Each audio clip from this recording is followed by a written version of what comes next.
ये और ट्रिपल तलाक को लेकर आप बात करें और उसी बात पे जो है माधवीलता जी पार्ट है वो भी उसी पे बीजेपी ने CAA का अनकॉन्स्टिट्यूशनल कानून बनाया और रिलीजन की बुनियाद पर बनाया गया है जो राइट टू इक्वालिटी के खिलाफ है और इसीलिए मैंने उस कानून के बिल को पार्लियामेंट में पढ़ा था और हम उस वक्त भी खिलाफ थे, आज भी और कल भी रहेंगे। हैदराबाद की पार्लियामेंट की जनता CAA के ऐसे काले कानून के खिलाफ वोट देकर तमाम पार्टीज को, बीजेपी को, दीगर पार्टियों को शिकस्त देके हराएगी।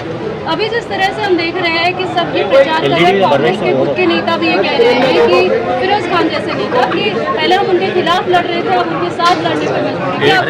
एक बात सुन लीजिए, हमारा इस चुनाव में किसी से अलायंस नहीं है। तेलंगाना में, उत्तर प्रदेश में हम हमारी बहन मोहतरमा साहिबा के साथ हमने PDM बनाया।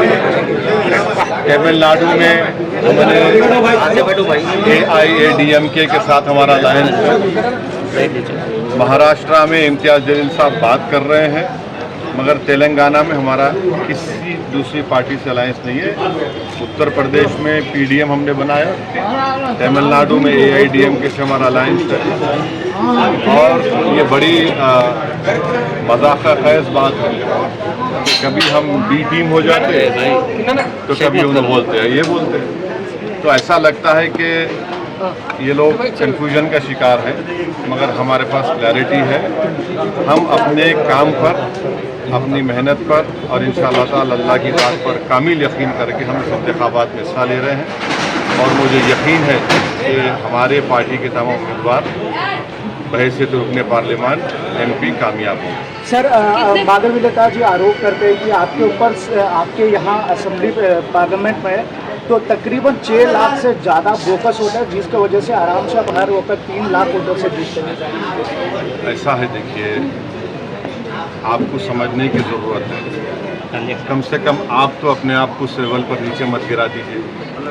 आप माशाल्लाह से एक जिम्मेदार सहाफ़ी है, जर्नलिस्ट है, आप पढ़े लिखे हैं, आप थम्सअप नहीं हैं और आपको मालूम कि हर साल जनवरी में नामों का इंक्लूजन होता है, उसके बाद लिस्ट आती है इलेक्शन कमीशन ऑफ इंडिया की तरफ से, मैं उसको हेड नहीं करता हूँ। फिर हर एक को टाइम दिया जाता है कि वो ऑब्जेक्शन दाखिल करे, उसकी टाइम ख़त्म हो जाने के बाद फाइनल वोटर लिस्ट आती है। फिर इलेक्शन से पहले एडिशनल एंड डिलीशन की लिस्ट आने वाली है। अब आप बताइए इससे मेरा क्या रोल है? और आप इलेक्शन कमीशन ऑफ इंडिया को आप गाली दे रहे हैं, इसका मतलब ये ऐसा है। हर पार्टी आती है और चुनाव से पहले इस तरह की बात करते हैं, मगर रियलिटी तो कुछ और ही है। और इस तरह की बात करने से आप हैदराबाद की इलेक्टोरेट को, जिसमें बैकवर्ड क्लास के हमारे भाई हैं, दलित भाई हैं, अल्पसंख्यक समाज, मुसलमान हैं, क्रिश्चियन हैं, उनकी आप तौहीन कर रहे हैं कि वो निकल कर वोट डाल रहे हैं और उनकी वोट की वजह से सब पार्टीज को वोट मिल रहे और MIM को कामें भी मिल रहे। अच्छा, और कुछ आपको पूछना है? सर, तेलंगाना के चीफ मिनिस्टर एक नया मुद्दा उठाए सर, जो 60 साल पहले तो गवर्नमेंट जॉब था, जो 61 ईयर्स तक था, जो वैसे हुकूमत थे। आप बता रहे कि 33 सर्विस होने के बाद नहीं, मैं उस बारे में पढ़ा नहीं, अभी पढ़ने के बाद ही मैं कोई तफसील बयान दे सकता हूँ, पढ़ा नहीं उस बारे में। सर, ये एक मिनट, अब बीजेपी जो कैंडिडेट है वो आपके लिबास को लेकर कमेंट्स कर रहे हैं।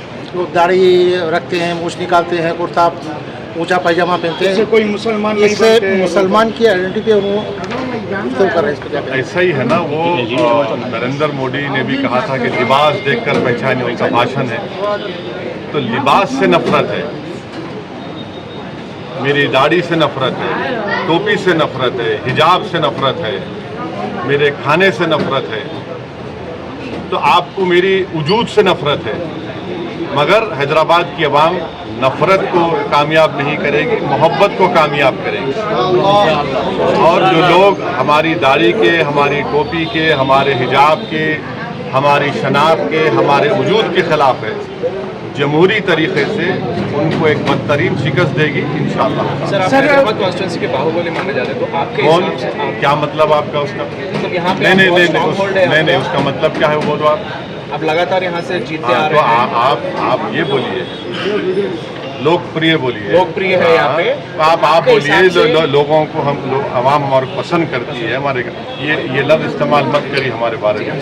हाँ, थैंक यू। सर, आप अपोजिशन किसको मानते हैं सर आपके खिलाफ जो यहाँ पे? देखिए, इलेक्शन जब आप लड़ते हैं तो आपके खिलाफ जो भी कैंडिडेट रहता है आप उनके खिलाफ इलेक्शन लड़ते हैं और आपको जीतना है, तो जितने भी मद्दे मुकाबिल आएंगे हम उनके खिलाफ इलेक्शन लड़ेंगे।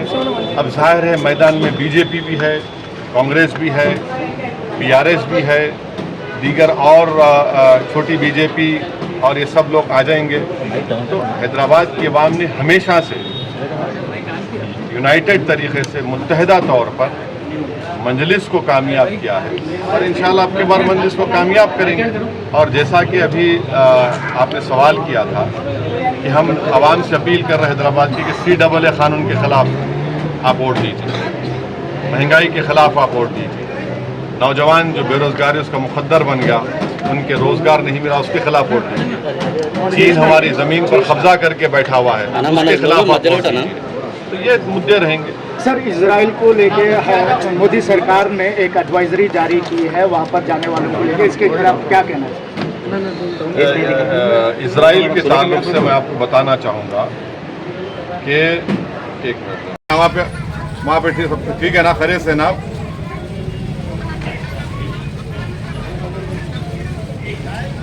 बिल्कुल बिल्कुल बिल्कुल बिल्कुल अपना ख्याल रखो भाई, बिल्कुल बेशक बेशक बेशक, दुआ में याद रखो और फिर आज जब मिलो मुलाकात करो और पूरे हैदराबादियों को शिकागो में सलाम बोलो मेरा।